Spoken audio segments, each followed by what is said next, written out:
Hello guys, welcome back to the channel. अभी तक हम लोग अपना 7 चैप्टर कर चुके हैं, राइट। तो अभी जो हमारा चैप्टर आता है वो चैप्टर नंबर 8 आता है। और चैप्टर नंबर 8 को अगर हम देखें कि कौन सा है, इसमें हमारा जो चैप्टर का नाम है वो है खुशहाल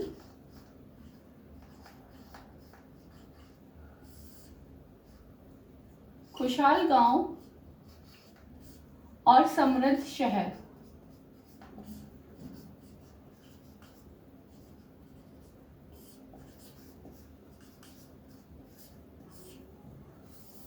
राइट।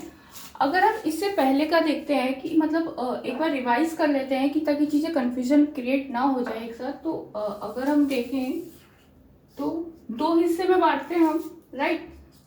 पहला आपका है, अगर हम 0 से देखें तो इधर का जो जाता है आपका वो आता है एडी में, जिसे ईस्वी भी कहते हैं या फिर कॉमन एरा भी कहते हैं।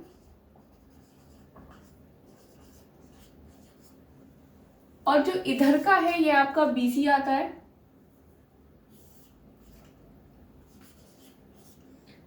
जिसे ईशा पूर्व कहते हैं। तो ये मैं बता चुकी हूँ, एक बार रिवाइज कर लेते हैं पहले से। तो स्टार्टिंग जो हो रही है वो हो रही है ओरिजिन से, यानी कि उद्भव से, जो कि आपका आता है, ये आपका आता है लगभग 2 मिलियन वर्ष पहले से 10,000 ईशा पूर्व तक, ठीक है।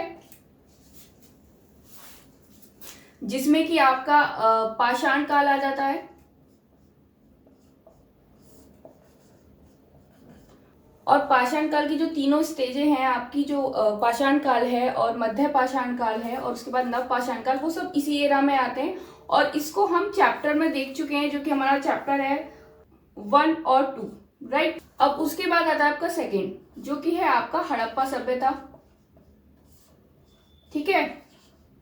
तो अगर हम इसको देखें तो ये आती है आपकी 2700 ईशा पूर्व से।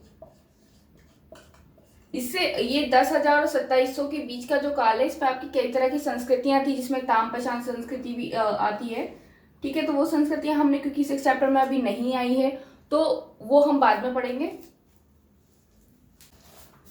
तो हड़प्पा सभ्यता को हमने देखा था चैप्टर 3 में। अब आपका आता है उसके बाद वैदिक काल,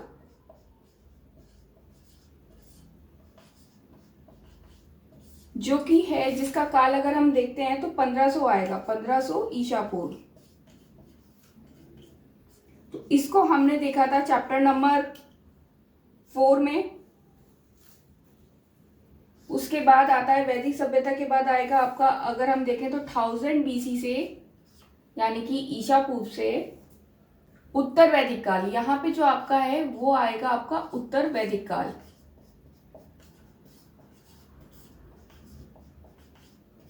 इसको भी हम देख चुके हैं, इसका हम चैप्टर नंबर 5 में देख चुके हैं।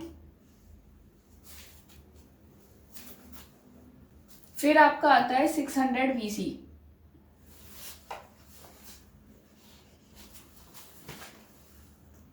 फिर आपका आता है 600 ईशा पूर्व, जिसमें आपके आते हैं महाजनपद, राइट। तो महाजनपद में हम देख चुके हैं कि इनका उद्भव कैसे हुआ था, कैसे कैसे महाजनपद बने, कैसे कैसे उनका विकास हुआ। ये चीजें हम ऑलरेडी चैप्टर नंबर 6 में देख चुके हैं।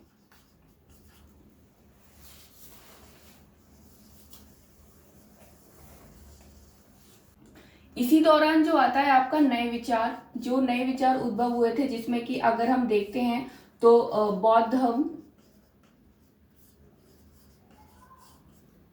धर्म और जैन धर्म।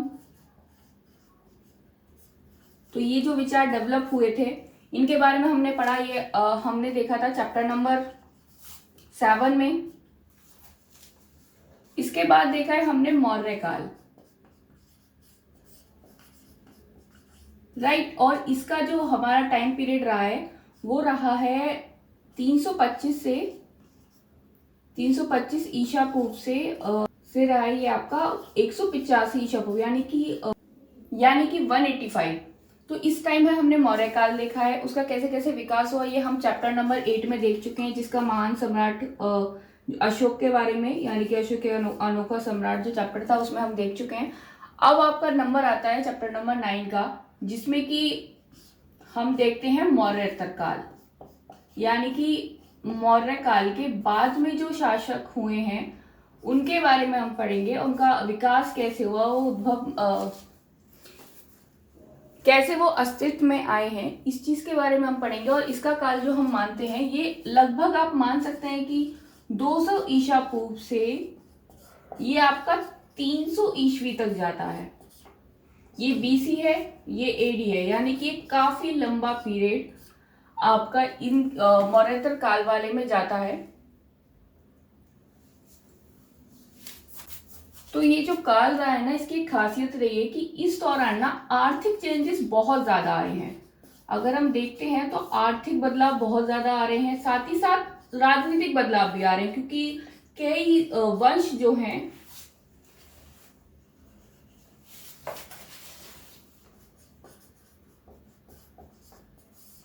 ठीक है, कई वंश अपने अस्तित्व में आ रहे हैं। हम देखेंगे कि कई तरह के शासक हैं जो आएंगे अस्तित्व में उसके बाद, क्योंकि बहुत सारे राजा अपने अस्तित्व में आ रहे हैं, इसीलिए ये चेंजेस हमें देखने को मिलते हैं। अगर हम देखें कि उस टाइम पे हम फोकसली और ज्यादा क्या देख सकते हैं, तो देख सकते हैं कि कला स्थापत्य क्या था, ठीक है। उसके साथ ही साथ हम ये भी देखेंगे कि व्यापार क्या हो रहा है, कैसे हो रहा है, उसमें चेंजेस कैसे आ रहे हैं। इसके साथ औजार बनाने में भी काफी ज्यादा चेंजेस आए हैं, ठीक है। नए नए औजारों का अस्तित्व में आना हो रहा है। उसके साथ ही साथ हम ये भी देखेंगे कि शहर कैसे बन रहे हैं, गांव कैसे बन रहे हैं। ये भी हमें इस टाइम पीरियड में बहुत ज्यादा देखने को मिल रहा है। उसके साथ क्योंकि इस काल में मैंने बताया अभी कि आर्थिक बदलाव जो है वो काफी ज्यादा आए हैं, तो ऑब्वियस सी बात है कि यहाँ पे जो है आपका सरप्लस में होंगी चीजें, तभी तो वो स्टोर कर पाएंगे ना, तभी आर्थिक चेंजेस आएंगे। तो उन चीजों के बारे में भी हम पढ़ेंगे कि लोग एक्चुअली चीजों को कैसे स्टोर कर रहे थे और उन्हें जो अधिशेष प्राप्त हो रहा था उसमें क्या क्या चेंजेस आ रहे थे, वो चीजें हम यहाँ पे देखेंगे इस टाइम पीरियड में। ये जो आपका 200 ईसा पूर्व से 300 ईस्वी, काफी लंबा पीरियड आता है। आपसे इससे पिछले चैप्टर में पढ़ा था कि मौर्य काल है और उसमें जो 3 प्रमुख आपके जो शासक थे उनके बारे में मैंने आपको बताया था, लेकिन मौर्य काल का जो एक आखिरी शासक था वो था बृहदत्त। और इसके बारे में ऐसा कहा जाता है कि ये जो पुष्यमित्र शुंग था इसने इसकी हत्या की, यानी कि बृहदत्त की हत्या की और शुंग वंश की स्थापना की, ठीक है। अगर आपने इससे पहले के चैप्टर्स या पहले की क्लासेस नहीं देखी हैं तो मैं बोलूंगी कि पहले उन्हें एक बार देख लें ताकि आपको चीजें क्लियर रहें, क्योंकि अगर आप स्टार्टिंग में अभी से स्टार्ट करते हैं तो पीछे का पूरा एक जो सीक्वेंस है वो बिगड़ जाएगा और चीजें नहीं समझ में आएंगी। आप कहीं से भी ऐसे हिस्ट्री को उठाएं तो चीजें थोड़ी कंफ्यूज हो जाती है और नहीं समझ में आता, तो बेटर होगा कि इससे पहले आप पहले की क्लासेस करें, देन आप यहाँ पे आए, ठीक है। तो अब हमने इतना ही देख लिया है। अब इससे पहले कि हम इससे आगे बढ़े या फिर कह सकते हैं कि मौर्योत्तर काल को और डीपली जाने, तो उससे पहले हम एक बार मौर्य काल को मैप के थ्रू देख लेते हैं ताकि चीजें बहुत क्लियर रहें और हमें उतना कंफ्यूजन क्रिएट ना हो, हमें समझ में आ सके, ठीक है।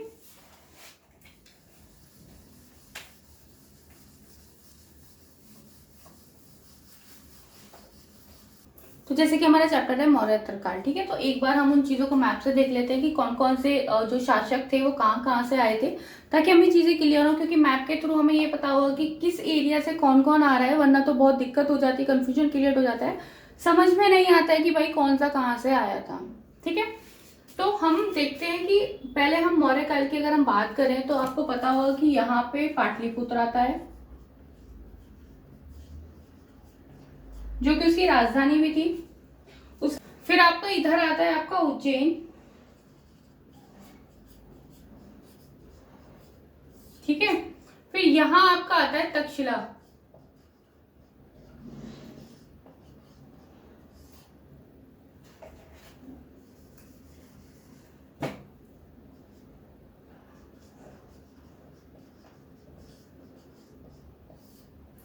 तो ये 3 जो राज्य हैं ये उसके प्रमुख राज्यों में आते हैं, यानी कि ये पूरा एक बेस था और ये इसके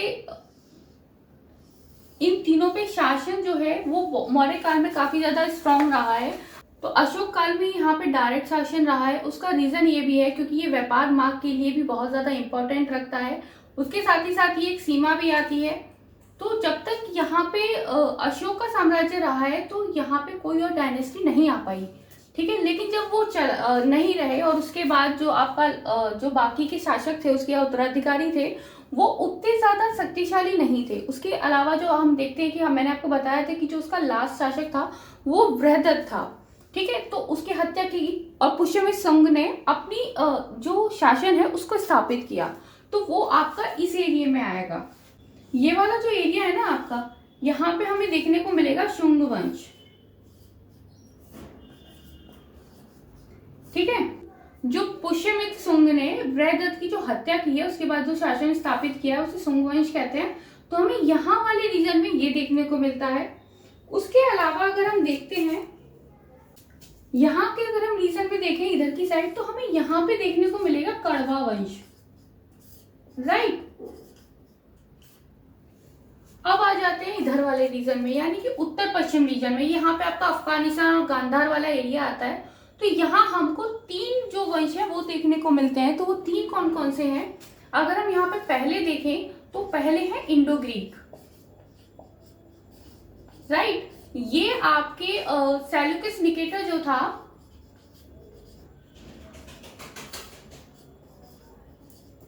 उसके वंशज रहे हैं, ठीक है। उसके अलावा इसने मेगास्थनीज को भेजा था, राजदूत जो था, जो इसका राजदूत था, ठीक है। और उसने क्या कहते हैं, किताब की रक्षा भी की है जो कि इंडिका है,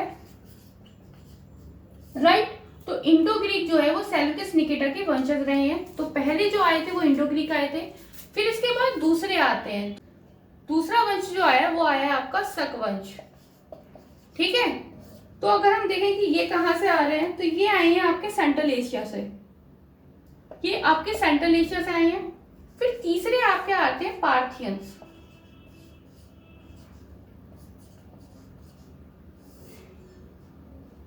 ये आपके ईरान से आए हैं, ठीक है। तो हमें ये उत्तर पश्चिम वाला जो रीजन है, हमें ये 3 वंश देखने को मिलते हैं। उसके बाद आते हैं हम थोड़ा यहाँ पे नीचे, यहाँ पे हमको देखने को मिलेगा कुषाण,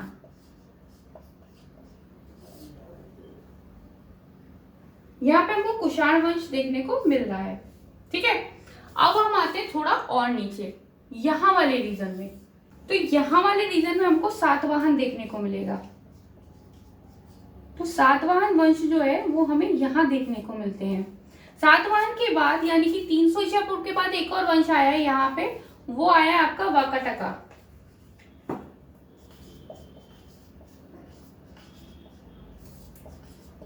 सातवाहन के बाद ये आया था आपका, ठीक है। अब आते हैं हम यहाँ इधर तमिल वाले रीजन में। अगर तमिल वाले रीजन की हम बात करते हैं तो हमें यहाँ पे 3 वंश देखने को मिलते हैं, जिसमें कि आपका पहला है चोला, दूसरा है आपका चेरा, और जो तीसरा है वो है आपका पांड्या। इस काल को हम संगम एज के नाम से भी जानते हैं, संगम काल के नाम से भी जानते हैं, क्योंकि यहाँ पे संगम साहित्य की रचना हुई है, ठीक है। और संगम साहित्य जो है वो एक बहुत ज्यादा इंपॉर्टेंट साहित्यिक स्रोत है। और इससे हमें क्या क्या देखने को मिलता है, यहाँ पे हम कह सकते हैं कि हमें कला स्थापत्य इस बारे में हमें जानकारी मिलती है। उसके साथ ही साथ आर्थिक स्थितियां क्या है हमें ये भी देखने को मिलता है। अगर राजनीतिक परिस्थितियों की बात करें तो हमें वो भी देखने को मिलती है, और व्यापार, इन सभी के बारे में हमको जानकारी संगम साहित्य से हमें देखने को मिलती है। तो काफी ज्यादा इंपॉर्टेंट स्रोत रहा है, ठीक है। तो ये एक पूरा मैप है, मतलब पूरा एक स्ट्रक्चर है कि कहाँ कहाँ से कौन कौन से वंशज आए हैं या कौन कौन से वंश कैसे आए हैं। तो ये क्योंकि इस तरीके से समझना थोड़ा आसान हो जाता है कि हमें थोड़ा रिमाइंड रहता है एक पिक्चर के माध्यम से अगर हम सीखते हैं। तो आपको ध्यान रखना है कि जो आपका ये उत्तर पश्चिम है, यानी कि अगर आप ऐसे हैं, आपके सामने ऐसे मैप है, तो आपका जो लेफ्ट हैंड साइड वाला एरिया है, तो यहाँ ऊपर की साइड आपको ये 3 डायनेस्टी देखने को मिल रही है, इंडो ग्रीक, शक वंश, पार्थियंस, ठीक है। फिर आप वहां से थोड़ा सा नीचे आएंगे तो आपको कुषाण देखने को मिलेंगे। फिर वहां से फिर आप थोड़ा और नीचे जाएंगे तो आपको सातवाहन देखने को मिल रहे हैं, राइट। अब यहाँ से हम थोड़ा जाते हैं साउथ में, इधर अपना राइट साइड वाला, ठीक है। तो यहाँ हमको ये चोला, चेरा और पांडे देखने को मिलते हैं। अब इससे हम थोड़ा ऊपर जाते हैं तो यहाँ हमको पाटलिपुत्र वाले एरिया में हमें क्या देखने को मिल रहा है, शुंग वंश और कड़वा वंश। तो अगर इस तरीके से याद करेंगे तो चीजें याद रहेंगी, क्योंकि एक साइड से याद करना ज्यादा बेटर है। वो आप डिसाइड कर लीजिए कि आपको यहाँ से पढ़ना है या ऊपर से पढ़ना है या नीचे से पढ़ना है। तो ये एक बार अपने थोड़ा अच्छे से ध्यान रख लेना। और अगर मैं आपको और क्लियरिटी के साथ देखना है कि और यहाँ कौन कौन से रीजंस थे, तो और अलग से मैप की क्लासेस होंगी। उसके अलावा ये बुक आप मतलब ये मैप आप और क्लियरिटी से अपनी थोड़ा उसमें देख सकते हैं। आपका जो चैप्टर नंबर 7 है, जो अशोक वाला चैप्टर है, उसमें आपको और मैप देखने को मिल जाएगा। अब एक बार थोड़ा और क्लियरिटी के साथ देख लेते हैं, ठीक है। तो मैं इसको हटा देती हूँ। तो मौर्योत्तर काल हमारे कितने से कितने बीच का है, 200 ईसा पूर्व से 300 ईस्वी के बीच का, ठीक है। तो एक बार क्लियरिटी के साथ और देख लेते हैं। मैप में मैंने आपको बता दिया, फिर एक बार और देख लेते हैं ताकि कंफ्यूजन क्रिएट ना हो, क्योंकि वहां थोड़ा सा खिचड़ी पक गया है। तो अब आते हैं हम उत्तर पश्चिम वाला एरिया, है ना, यानी कि आपका नॉर्थ वेस्ट। तो यहां हमने किस किस को देखा, पहला इंडो ग्रीक,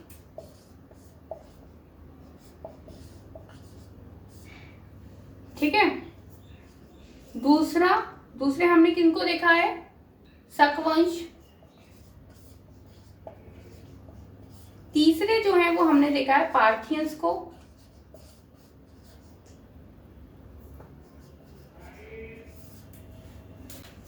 और फिर चौथे आपके आते हैं कुषाण, ठीक है। ये भी हमें उधर की साइड देखने को मिले हैं। अब आपके आते हैं दक्कन वाला एरिया, यानी कि उससे नीचे। तो अगर हम गुजरात से नीचे जाते हैं तो दक्कन एरिया आ रहा है। तो वहां हमको कौन देखने को मिल रहा है, सातवाहन, राइट। तो इस टाइम पे हमको देखने को मिलेगा कि क्या कहते हैं, कला स्थापत्य जो है उसमें काफी ज्यादा हमें डेवलपमेंट देखने को मिलता है सातवाहन में। अब आपका तीसरा आता है, तीसरे में जो है आपका कौन सा एरिया आ रहा है, फिर आपका आ रहा है दक्षिण। तो अगर हम दक्षिण भारत की बात करें तो इसमें दक्षिण भारत में कौन कौन आ रहा है, चोल, चेरा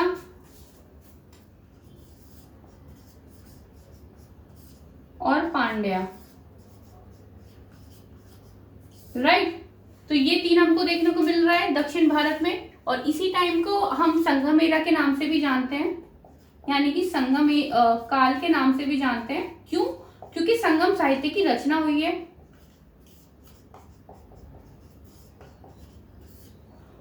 और ये बहुत ज्यादा इंपॉर्टेंट सोर्स है, यानी कि स्रोत है। इसके बाद अब हम आते हैं यहाँ पे सेंट्रल वाले एरिया में, यानी कि आपका जो पाटलिपुत्र वाला रीजन है वहां हम आते हैं। तो यहाँ पे हमको कौन देखने को मिल रहा है, तो यहाँ हमको मिल रहा है शुंग वंश, ठीक है। और फिर उसके बाद कौन देखने को मिलता है, यहाँ पे कड़वा वंश और देखने को मिलता है। तो ये वंशेस हैं उत्तर पश्चिम, दक्कन, दक्षिण भारत और सेंट्रल। एक तरफ से देखेंगे तो अच्छे से याद हो जाएगा, नहीं तो अगर कहीं कहीं से उठाओगे तो बड़ी दिक्कत हो जाएगी, इसीलिए इस तरीके से देख लेना। तो ये है आपका ये मौर्योत्तर वाला, यानी कि 300 ईस्वी, यानी कि 300 एडी और 200 बीसी, इसके बीच में कौन कौन आया है ये पूरा एक तरीके से मैंने आपको बता दिया, मैप में भी और क्लियरिटी के साथ भी। एक बार मैं शॉर्ट में बता देती हूँ कि 300 से ऊपर कौन कौन आए हैं, क्योंकि नेक्स्ट चैप्टर आपका गुप्त वाला है तो चीजें थोड़ी सी क्लियर रहेंगी।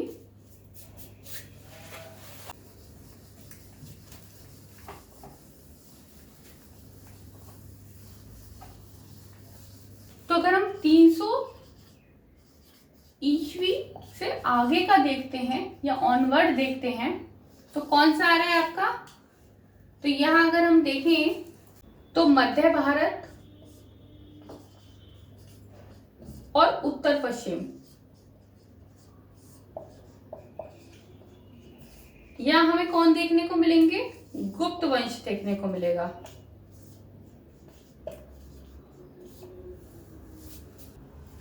और फिर ढक्कन वाला एरिया अगर हम देखते हैं तो यहाँ कौन देखने को मिलता है, यहाँ हमें वाकाटका देखने को मिलेगा। मैंने आपको बताया था मैप में कि सातवाहन के बाद जो एक डायनेस्टी आती है वो वाकाटका आती है। उसके बाद अब बात आती है आपके दक्षिण भारत वाला एरिया, यानी कि जहाँ पे हमको चोल चेरा मिलते हैं, तो वहां पे हमें और डायनेस्टी मिलती है गुप्त वंश के दौरान। वो मिलती है आपको पल्लव, जो कि आपको कर्नाटक रीजन में देखने को मिलेंगे, ठीक है। और जो दूसरा है वो है आपका चालुक्य। तो ये वंश है जो हमको 300 ईस्वी से आगे देखने को मिलते हैं, ठीक है। अब हम एक बुक की समरी देख लेते हैं, यानी कि बुक में क्या क्या दिया हुआ है चैप्टर में वो देख लेते हैं। मैंने आपको एक प्रॉपर क्लियर मैप दे दिया है ताकि आपको कंफ्यूजन ना हो कि कौन कहाँ से आ रहा है, क्योंकि इसमें बहुत ज़्यादा दिक्कत होती है। अब आपके बुक के चैप्टर के हिसाब से देख लेते हैं कि चीज़ें किस हिसाब से चल रही हैं। तो अगर आपके बुक का पहला टॉपिक हम देखते हैं, तो पहला जो टॉपिक दिया हुआ है इस चैप्टर में वो आपका दिया हुआ है लोहे के औजार और खेती।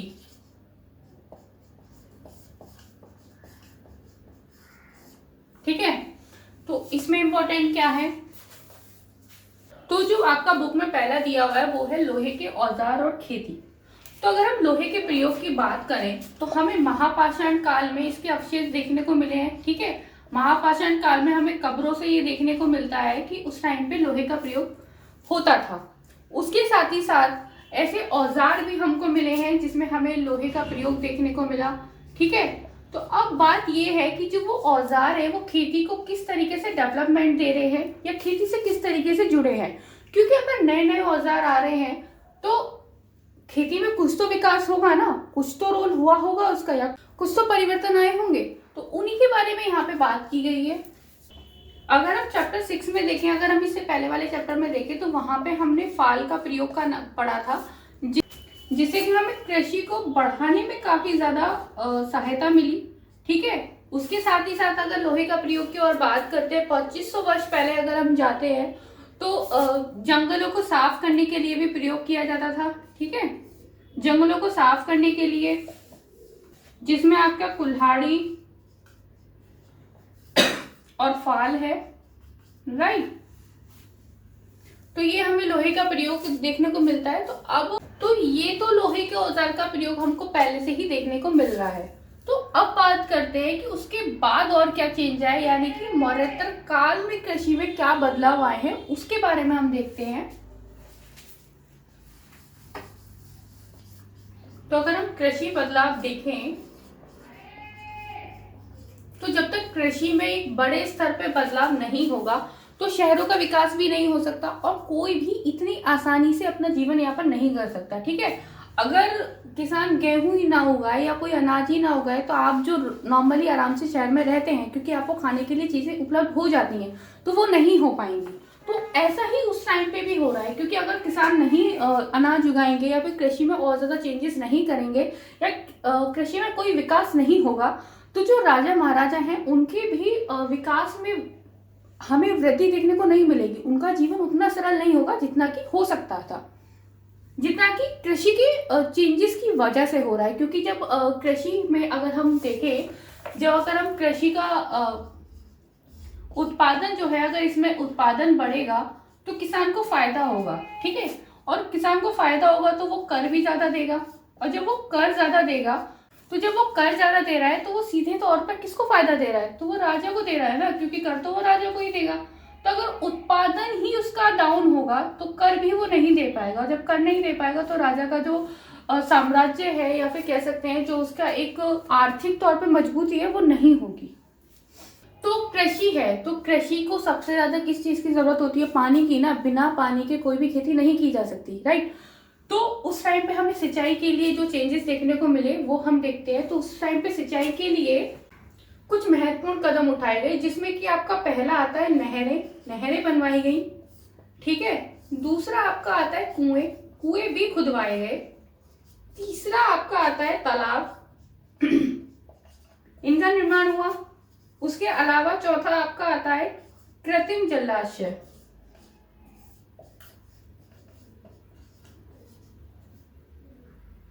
यानी कि आर्टिफिशियल जलाशय, जिसको बनाया गया, जो नेचुरली नहीं बनाया यानी कि प्राकृतिक तौर पे नहीं बनाया, उसको बनवाया गया है। तो ये जो 4 चेंजेस है ये हमें उस टाइम पे देखने को मिलते हैं जो कि सिंचाई के लिए करे गए, और इनसे हमें खेती में बहुत ज्यादा विकास देखने को मिला है। आप जब इस चैप्टर का नेक्स्ट पेज पलटते हैं तो आपकी बुक में एक कॉलम दिए हुए हैं जो कि खाली है, उन्हें भरना है। तो वो मैं बता देती हूँ कि इसमें क्या क्या आएगा।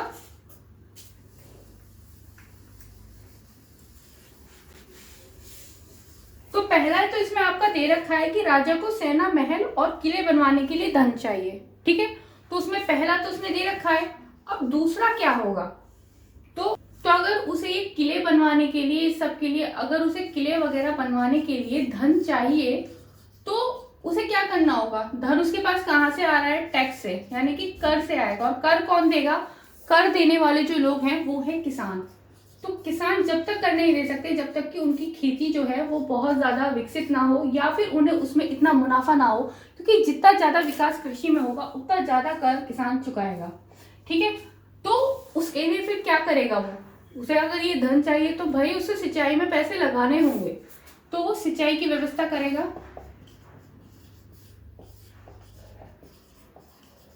ठीक है, इसमें पैसे लगाएगा। उसके बाद क्या होगा, उसके बाद चौथा जो है वो आपका बुक में दिया हुआ है कि सिंचाई से संभव होगा। ठीक है, तो ये मैंने आपको बता दिया कि सिंचाई की व्यवस्था होगी तो सिंचाई होगी, और सिंचाई होगी तो कृषि का जो उत्पादन है वो अपने आप बढ़ जाएगा।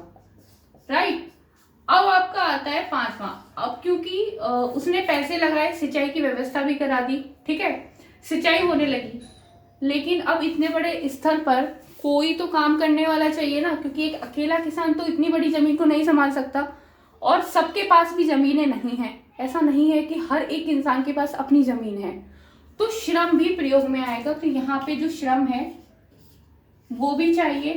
ठीक है, तो कह सकते हैं हम कि श्रम जो है वो लोगों द्वारा दिया जाएगा।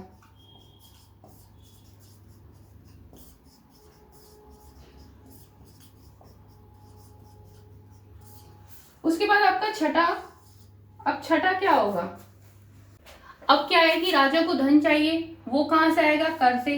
तो कर उसे कौन देगा, किसान। अब किसान कैसे देगा, क्योंकि उसकी खेती अच्छी होनी चाहिए, तो राजा उसके लिए सिंचाई की व्यवस्था कर रहा है।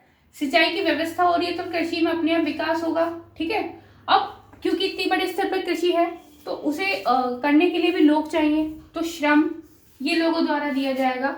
अब क्या होगा, अब होगा उत्पादन जो है ना आपका वो बढ़ जाएगा। राइट, क्योंकि ये सारा प्रोसेस के बाद, क्योंकि अब सिंचाई भी है, सिंचाई की व्यवस्था भी है और काम करने वाले लोग भी हैं, तो क्या होगा, उत्पादन आपका बढ़ जाएगा।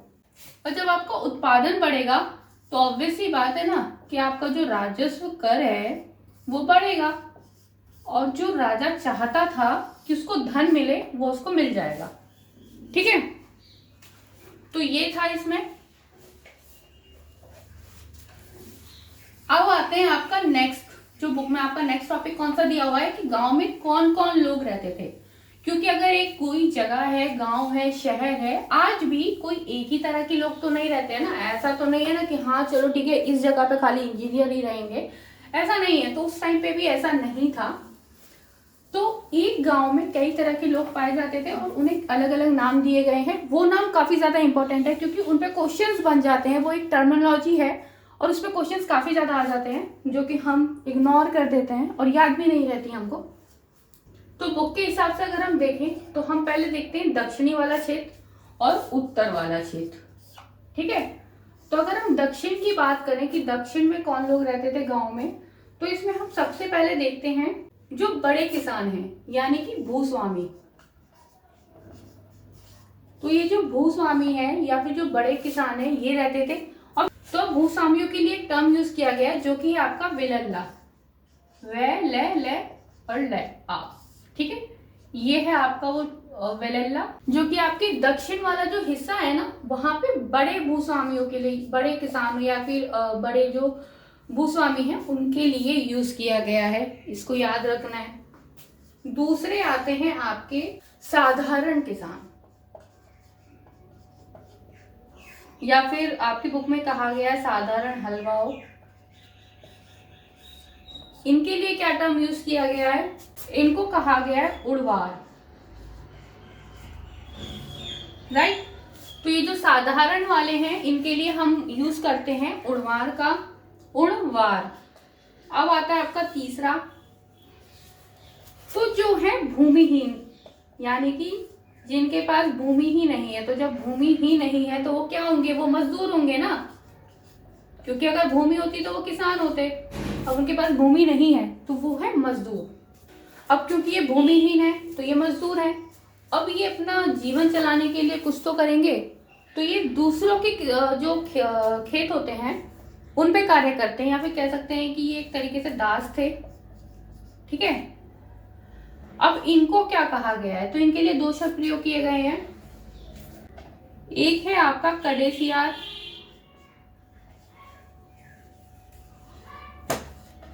तो इसमें आपका एक है कडेसियार, ठीक है। और जो दूसरा है, दूसरा आपके लिए यूज किया गया है अधिमयी।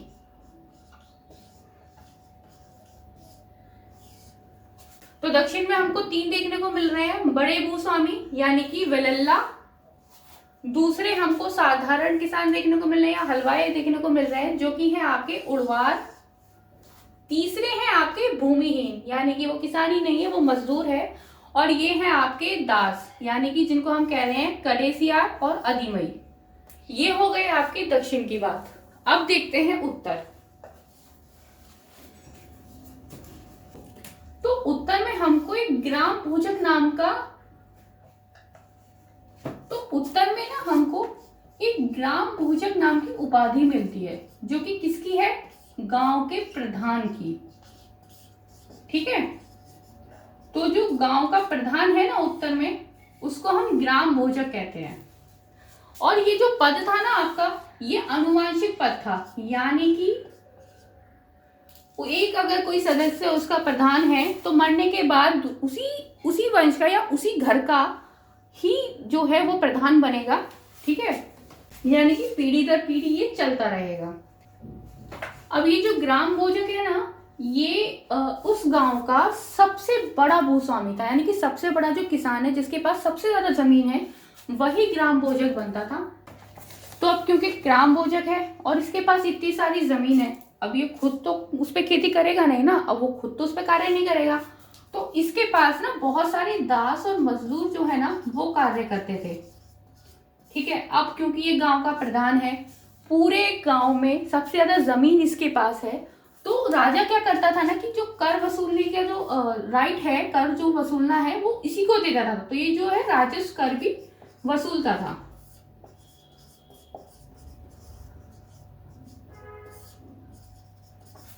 ठीक है। तो जो ग्राम भोजक है, याद रखना है कि ग्राम भोजक जो है वो गांव का प्रधान होता था, सबसे बड़ा भूस्वामी होता था उस क्षेत्र का या उस गांव का। और जो ये पद है आपका, ये अनुवांशिक है, यानी कि पीढ़ी दर पीढ़ी चलता रहेगा। और उसके अलावा इसके जमीन पे दास या मजदूर काम करते हैं, दास और मजदूर। और उसके अलावा इसको जो कर जो वसूलने के अधिकार है वो राजा इसको देता था। अब इसके अलावा दूसरे जो लोग हैं और भी किसान थे या कह सकते हैं कृषक थे, जो कि स्वतंत्र थे। तो जो ये छोटे किसान हैं इनको क्या कहा गया है, इन्हें कहा गया है गृहपति। तो ये जो छोटे किसान हैं इनके लिए गृहपति यूज किया गया है शब्द। उसके अलावा तो अब दो तो हो गए आपके, एक जो बहुत बड़ा भूस्वामी है जिसके पास बहुत जमीन है। अब हो गए आपके एक किसान जो कि गृहपति हैं, यानी कि बहुत छोटे मोटे किसान हैं, कह सकते हैं कि वो छोटे किसान हैं, राइट। अब तीसरा वर्ग कहाँ से आया, तो ये जो दास और मजदूर हैं, ये छोटे किसान तो नहीं करेंगे ना मजदूरी, तो ये जो दास या फिर मजदूर हैं जिनके पास अपनी जमीनें नहीं हैं, इनको हम यहाँ कह रहे हैं कर्मकार। इसके अलावा एक चौथी श्रेणी और देखने को मिलती है, उसे शिल्पकार कहा गया है, यानी कि जो आपका बुनाई का काम करते थे, जो आपका बुनाई का काम करते हैं या फिर कुम्हार का या लोहे का, तो ये जो कार्य करने वाले लोग हैं ये आपके शिल्पकार हैं। तो कंफ्यूज बिल्कुल नहीं होना है, ठीक है। अब देख लेते एक बार, ये आपका उत्तर है, ये आपका दक्षिण है, ये आपका साउथ है, ये आपका नॉर्थ है, ठीक है। तो यहाँ पे अगर हम दक्षिण की बात करें तो यहाँ पे जो भूस्वामी है यानी कि बड़े किसान जो है उन्हें क्या कहा जा रहा है, वेलल्ला, ठीक है। वहीं अगर हम इसे उत्तर में देखते हैं तो उत्तर में ग्राम भोजक कहा जा रहा है और ये गांव का प्रधान भी है, ठीक है। यहाँ पे गांव का प्रधान है उत्तर में और ग्राम भोजक इसके लिए शब्द यूज किया गया है। उसके बाद आपका सेकंड हम दक्षिण में देखें तो जो साधारण किसान हैं, छोटे किसान हैं, उनके लिए क्या शब्द यूज किया गया है, उड़वार। तो दक्षिण में क्या यूज किया गया है छोटे किसानों के लिए, उड़वार। यहां आपके उत्तर में किया गया है गृहपति, ये, ठीक है। यहां आपका है छोटे किसानों को दक्षिण में कहा गया है उड़वार और उत्तर में कहा गया है गृहपति। अब आता है तीसरा यानी कि भूमिहीन, जो कि आपके मजदूर हैं या फिर दास हैं। इनके लिए दक्षिण में आपको दो शब्द देखने को मिलते हैं, कडेसियार, अधिमई, राइट। और यहाँ आपको उत्तर में क्या देखने को मिल रहा है, कर्मकार, यानी कि जो काम करने वाला, इस तरीके से उसको याद कर सकते हैं। उसके अलावा हमें उत्तर में एक और श्रेणी देखने को मिल रही है जो कि आपकी शिल्पकार वाली, यानी कि जो बुनाई, कुम्हार और लोहे का ये सब जो काम कर रहे हैं, ये सभी आपके शिल्पकार में आ रहे हैं। अब आगे देखते हैं। उसके बाद आपका टॉपिक आता है कहानियां, यात्रा विवरण और मूर्तिकला,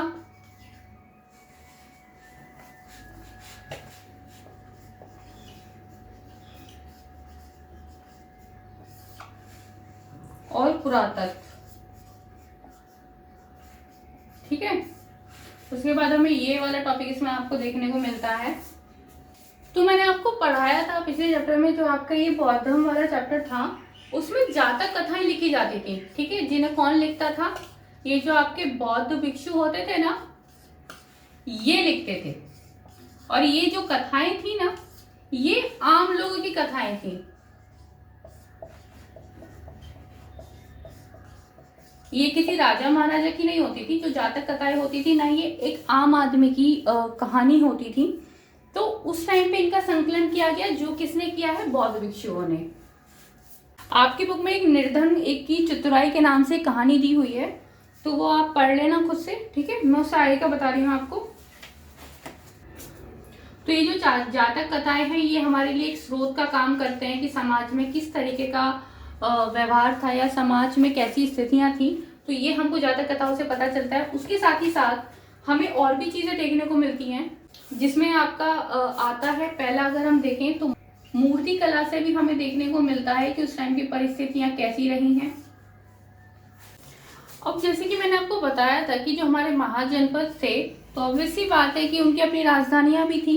अब राजधानियां थी तो कुछ तो खास होगा ना, तो उनमें ना हमको कुछ शहरों में ये मिलता है, परकोटो मिलता है, इससे घिरी हुई दीवारें मिलती हैं। तो परकोटो किसको कहा गया है, परकोटो का मतलब है ऊंची ऊंची दीवारें। तो परकोटो जो है वो आपका ऊंची दीवारें थी, राइट। तो जो उनके किले होते थे, जैसे ये कोई एक किला है उनका, तो इसके ऊपर ऐसे ऊंची ऊंची दीवारें जो हैं वो खड़ी होती थी, तो उन्हें परकोटो कहते थे। उसके साथ ही साथ हमें वहां से कोई और चीजें देखने को मिलती हैं, जैसे कि हम कह सकते हैं कि वल्लेकूप गुसलखाने।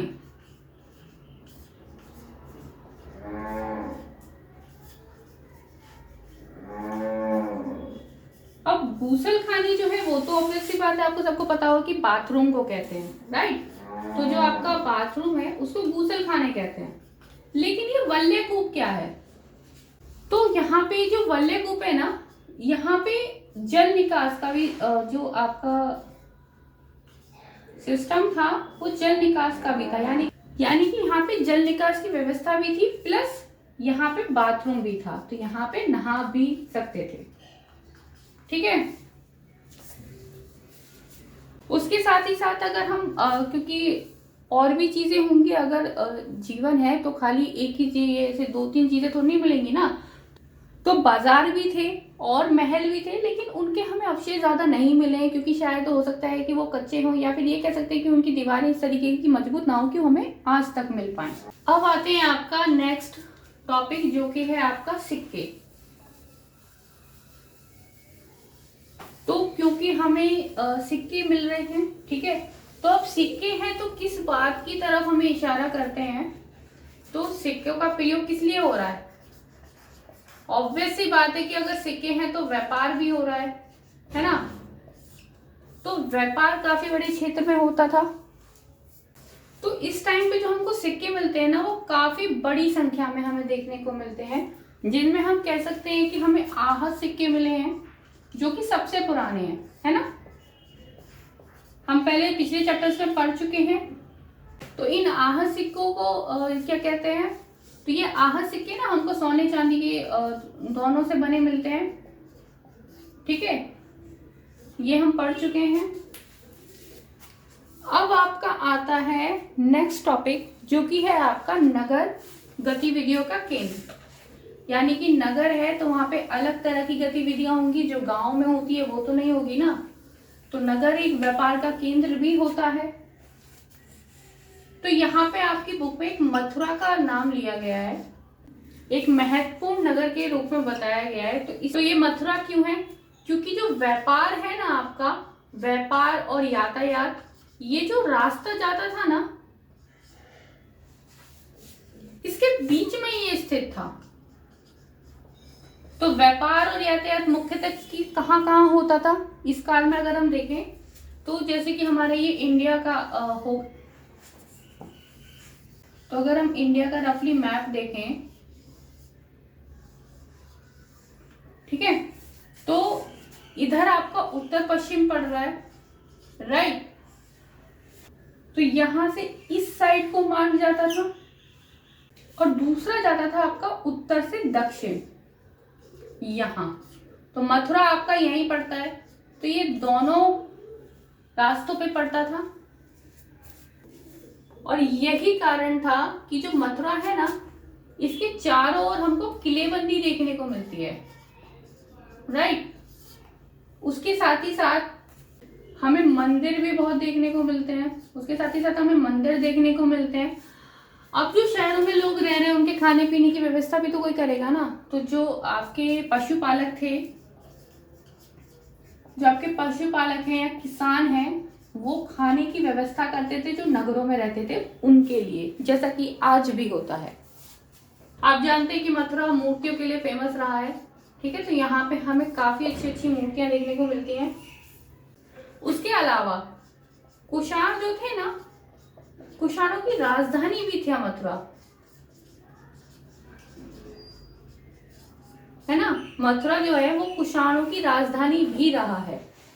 और क्योंकि आपको पता है कि मथुरा एक धार्मिक केंद्र है, तो यहाँ पे हमको बौद्ध विहार और जैन मंदिर ये भी देखने को मिलते हैं। तो ये भी हमको देखने को मिलते हैं। तो मथुरा में हमको क्या क्या देखने को मिल रहा है? किलेबंदी मिल रही है शहर की, साथ ही साथ हमें मंदिर मिल रहे हैं, मूर्तियां मिल रही हैं, और ये किसकी राजधानी रहा है? कुषाणों की राजधानी रहा है। उसके साथ ही साथ हमें यहाँ पे बौद्ध विहार देखने को मिलते हैं और जैन मंदिर देखने को मिलते हैं। अगर अभिलेख की बात करें मथुरा के बारे में, तो जो मथुरा की जो अभिलेख है ना, वो हमें मूर्तियों पे देखने को मिल रहे हैं, क्योंकि यहाँ पे मूर्तियां हमको प्राप्त हुई हैं, मूर्तियां प्रसिद्ध हैं। तो मूर्तियों पे हमको इसके अभिलेख मिलते हैं, लेकिन ज्यादा नहीं मिलते हैं, थोड़े कम ही मिल रहे हैं, मतलब शॉर्ट फॉर्म में मिल रहे हैं। क्योंकि जो ये अभिलेख हैं, ये किसने लिखे हैं? जो मठों में लोग रहते थे ना, जो भिक्षु भिक्षुणी रहते थे, उन्होंने लिखे हैं। और जो उन्होंने क्या इसमें विवरण दिया है कि जो नॉर्मल राजा थे या कोई जो भूस्वामी होते थे या बड़े किसान जो थे, वो जो मठ को दान देते थे, उसके बारे में सिर्फ लिखा गया है। तो इसलिए यहाँ पे हम कह सकते हैं कि यहाँ हमको संक्षिप्त अभिलेख मिलते हैं, जो कि हमें मूर्तियों पे मिलते हैं, राइट। आपकी बुक में दिया हुआ है कि जो अभिलेख है उन पे किस किस का नाम मिलता है। मतलब ऑब्वियसली बात है ना कि खाली एक ही चीज या एक ही इंसान का तो नाम नहीं होगा ना, काफ़ी सारे नाम मिलेंगे। तो उसमें हमें देखने को मिलता है कि जो सुनार है हमारे, सुनार भी हमको देखने को मिलते हैं, और लोहार। तो हमें कौन कौन देखने को मिल रहा है? हमें सुनार देखने को मिल रहे हैं, राइट, लोहार देखने को मिल रहे हैं, इनके उल्लेख हमें मिलते हैं। उसके अलावा जो बुनकर थे, यानी कि जो टोकरी वगैरह बनाते थे, और आपका जो माला बनाते थे, प्लस जो इत्र बनाते थे यानी कि परफ्यूम्स बनाते थे, उनके उल्लेख भी हमें इन अभिलेखों पर मिलते हैं। तो मथुरा के बारे में हमको इतनी चीजें याद रखनी है। क्या है? किलेबंदी थी इसकी, ठीक है। यहाँ मंदिर मिलते हैं, मूर्तियां मिलती हैं, ऑब्वियसली बात है, मंदिर मिल रहा है तो मूर्तियां भी मिलेंगी। कुषाणों की राजधानी रहा है मथुरा। बौद्ध विहार और जैन मंदिर हमें यहाँ देखने को मिलते हैं। धार्मिक केंद्र है मथुरा। और यहाँ पे हमको जो है अभिलेख मिलते हैं मूर्तियों पर, लेकिन वो हमें शॉर्ट फॉर्म में मिलते हैं, क्योंकि उसमें से दान के जो दान दिया गया है मठों को, उसी के बारे में बताया गया है। और उसमें उल्लेख किया गया है कुछ लोगों का, जैसे सुनार, लोहार, बुनकर और माला, कि ये लोग भी समाज में रहते थे, ठीक है। और ये जो व्यापार वाला मार्ग है, इसको ध्यान रखना है कि ये उत्तर पश्चिम, एक आपका उत्तर पश्चिम से पूरब की साइड जा रहा है, और एक आपका उत्तर से सीधा दक्षिण जाता है, और यहाँ आपका बीच में मथुरा पड़ता है। अब आपका नेक्स्ट देखते हैं। तो नेक्स्ट टॉपिक जो है वो आपका बुक में दिया हुआ है, शिल्प और शिल्पकार।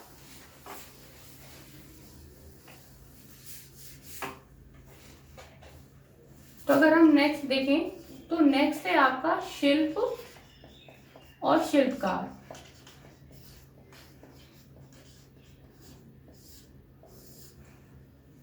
तो यहाँ पे शिल्प है, मतलब शिल्पकार मिलते हैं, तो हमें क्या मिलता है? हमें मिलेंगे बर्तन, राइट। तो यहाँ पे ना हमको बहुत पतले बर्तन मिलते थे, और ये काले बर्तन होते थे, और इनमें एक अलग तरह की चमक होती थी। तो इनको क्या कहा गया है? इनको कहते थे चमकीले पात्र।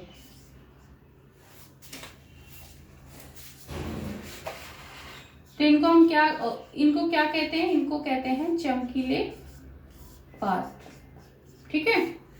तो जो ये हमको पतले बर्तन मिलते हैं, इनमें काली चमक हमको मिलती है, तो इन्हें हम कहते हैं चमकीले पात्र के नाम से हम इन्हें जानते हैं। और क्योंकि हमें ग्रंथों से पता चलता है कि और भी चीजें बनाई जाती थी, लेकिन प्रॉब्लम ये है कि उनके अवशेष हमको नहीं मिले हैं। तो इतिहासकारों का ये कहना है कि हो सकता है कि उनकी जो स्थिति है वो उतनी मजबूत ना हो कि वो आज तक रुक पाए, इसीलिए वो हमें नहीं मिलते हैं, लेकिन उनका हमें ग्रंथों में उल्लेख मिलता है। अब एक और चीज थी यहाँ पे, श्रेणी। तो श्रेणी क्या है? तो जो श्रेणी है ना, ये शिल्पकार और जो व्यापारी हैं, इनके संघ थे, यानी कि कह सकते हो कि आप ग्रुप थे, तो उन ग्रुपों को श्रेणी कहा गया है। और दोनों का प्लस नहीं, दोनों के अपने अपने, यानी कि शिल्पकार का जो ग्रुप होगा उसको श्रेणी कहेंगे, और जो व्यापारी होंगे उसको भी श्रेणी कहेंगे। तो इन दोनों के आपस में नहीं, दोनों के अलग अलग होते थे अपने, तो अलग अलग अपने ग्रुप्स होते थे।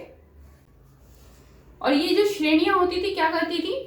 ये नए नए लोगों को प्रशिक्षण देती थी। अब ऐसा तो नहीं है ना कि एक बार किसी ने सीख लिया और वही पूरी जिंदगी काम करता रहेगा, अमर थोड़ी ना है, कभी तो मरेगा ना।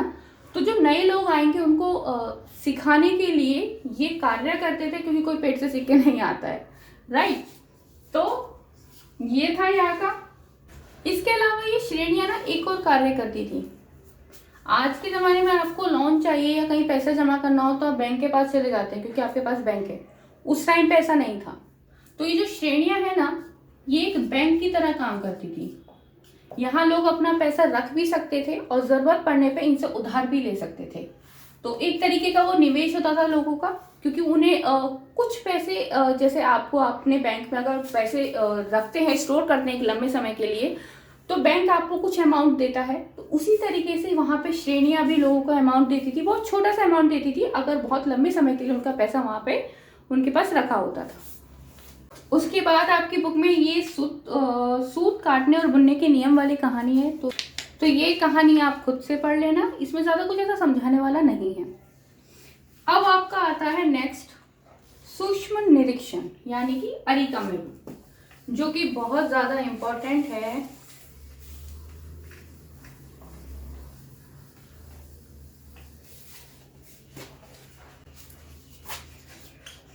तो अरिका मेरू,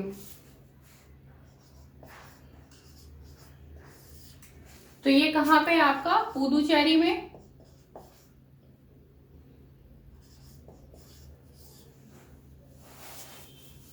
तो इसके बारे में ऐसा कहा जाता है कि लगभग 2200 से 1900 ईसा पूर्व के बीच में ना ये एक पतन था, यानी कि बंदरगाह था। तो यहाँ पे क्या होता था ना कि जो जहाज है उनमें सामान चढ़ाया और उतारा जाता था, राइट। क्योंकि यहाँ पे अब इसका क्योंकि सामान जहाज से उतारा जा रहा है, चढ़ाया जा रहा है, तो कोई तो साक्ष्य मिले होंगे ना, तभी तो हम ऐसा कह रहे हैं। अब ऐसे तो नहीं कह सकते ना कि जी यहाँ पे पतन था, यहाँ बंदरगाह है। तो यहाँ पे हमको साक्ष्य मिलते हैं। तो साक्ष्य हमको क्या मिलते हैं? हमको दीवारों के रूप में साक्ष्य मिलते हैं। तो उसके बारे में साहित्य जो हमारे इतिहासकार है उनका ये कहना है कि शायद यहाँ पे कोई गोदाम था जिसकी जो साक्ष्य है वो हमको दीवारों के रूप में मिलते हैं। तो उसी से अनुमान लगाया गया है कि यहाँ पे जो है बंदरगाह रहा है। यहां से हमको ना एक पात्र मिलता है जिसको कहा गया है एम्फोरा। आपके जो एम्फोरा है पात्र, इन्हें देख के मतलब ये जिस तरीके से बनाए गए हैं उन्हें देख के ये इतिहासकारों ने आइडिया लगाया कि शायद इसमें या तो शराब रहती थी या फिर कोई तेल रहता था। यानी कि बेसिकली बात यह है कि कोई तरल पदार्थ या जो लिक्विड में रहता है वही इनमें इकट्ठा किया जाता था, ठीक है। इसके जो मतलब इतना बड़ा पात्र है, कोई छोटे मोटे तो नहीं होंगे ना, तो उन्हें उठाया कैसे जाता था? तो ऐसा बोला गया है कि ये जैसे कोई पात्र है तो इसके दोनों साइड ऐसे कुंदा टाइप बना हुआ है जिससे कि उसे इजीली उठाया जा सके, कोई प्रॉब्लम ना हो। तो ये मिलता है यहाँ पे। उसके अलावा एक इटली में शहर है जिसे हम कहते हैं एराटाइन, ठीक है। ये जो एराटाइन है तो इसके जैसे जो मोहर थी ना, जो इटली का शहर है एराटाइन, इसके जैसे मोहर लगे पात्र भी हमें यहाँ देखने को मिलते हैं जिन्हें एराटाइन पात्र ही कहा गया है। तो उन्हें हम एराटाइन पात्र ही कहते हैं क्योंकि उनपे जो मोहर मिल रही है वो हमको इटली के शहर एराटाइन जैसी मिल रही है। उसके अलावा हमें ऐसे बर्तन भी मिलते हैं जिनके जो डिजाइन है ना वो रोम से मैच खाते हैं, मतलब जो रोम के बर्तन होते थे जो उन पे डिजाइन मिलते थे उनसे मैच खाते हैं। लेकिन हमें ये साक्ष्य मिलते हैं कि वो वहां नहीं बने हैं या वहां से नहीं लाए गए हैं, वो यही बनते थे। तो उसके अलावा हमें और भी चीजें मिलती हैं, जैसे कि हम कह सकते हैं कि शीशे के बर्तन हमें देखने को मिलते हैं जो कि हमें वहाँ रोम में भी देखने को मिल रहे हैं, राइट। उसके अलावा हमें यहाँ पे रोमन लैंप भी देखने को मिल रही है। उसके साथ ही साथ हमें यहाँ पे ऐसे रत्न भी मिले हैं जो कि हमें रोम में देखने को मिलते हैं लेकिन वो हमें यहाँ भी मिले हैं। उसके अलावा यहाँ पे हमको छोटे कुंड भी मिलते हैं, जो कुंड है ना वो भी मिलते हैं, जिसके बारे में इतिहासकारों ने ये कहा है कि यहाँ पे शायद कपड़ों की रंगाई होती थी।